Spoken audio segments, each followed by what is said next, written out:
वसईत महाविकास आघाड़ी की 12 घंटे तक चली भव्य रैली। 133 वसई विधानसभा महाविकास आघाड़ी के उम्मीदवार विजय पाटिल के प्रचार के लिए महाविकास आघाड़ी की ओर से हाईवे पर बफाने से बाइक रैली शुरू हुई। ऐसा लगता है कि विधानसभा क्षेत्र में महाविकास आघाड़ी के उम्मीदवार विजय पाटिल के लिए बढ़ता समर्थन वसई में बदलाव लाएगा। महाअघाड़ी के उम्मीदवार विजय पाटिल, कांग्रेस की वसई विराट जिलाध्यक्ष ओनिल अल्मेड़ा, शिवसेना महिला जिला संगठक किरण चेंदवरकर, विधानसभा संगठक विनायक निकम, वसई विधानसभा संपर्क प्रमुख जगदीश कदम उपस्थित थे।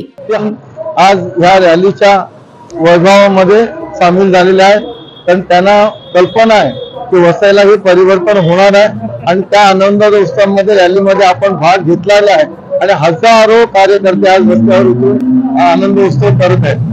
कोणते विकासाचे मुद्दे असणार आहेत आपल्याला? आमच्या वसईचे मुख्य म्हणजे ही वसई जे हरित वसई राहण्यासाठी मुख्य उद्देश आहे की ज्या ठिकाणी निर्देशाची गरज नाही तिथे हरित पट्टा राखण्याचा आहे आणि पर्यावरण राखण्याचं आहे, तिथे सर्वांची आमची मागणी आहे की बाबा इथे एफएसआय कमी करा आणि इथे टावर किंवा बिल्डिंगचं प्रोव्हिजन करू नका।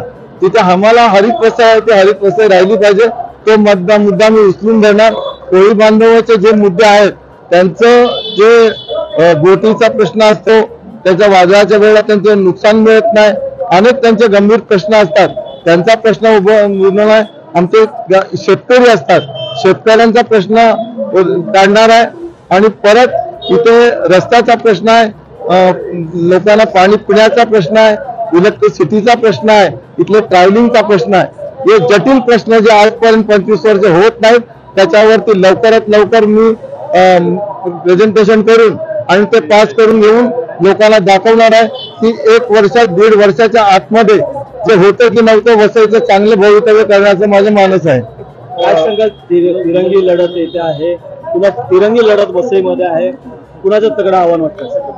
नाही, मी आव्हान कोणाला मानत नाही, कारण वसईकरची जनता 133 मधली जनता पूर्ण आमच्या महाविकास आघाडीची पाठीशी आहे।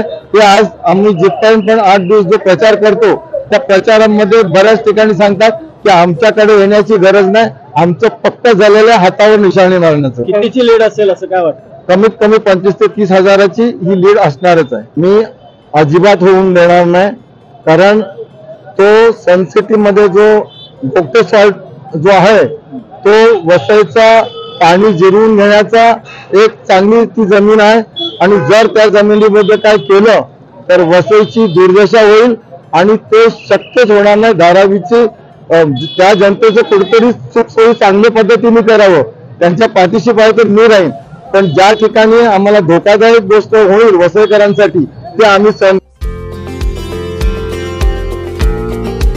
हमारे चैनल को अभी सब्सक्राइब करें और बेल आइकन दबाना न भूलें। धन्यवाद।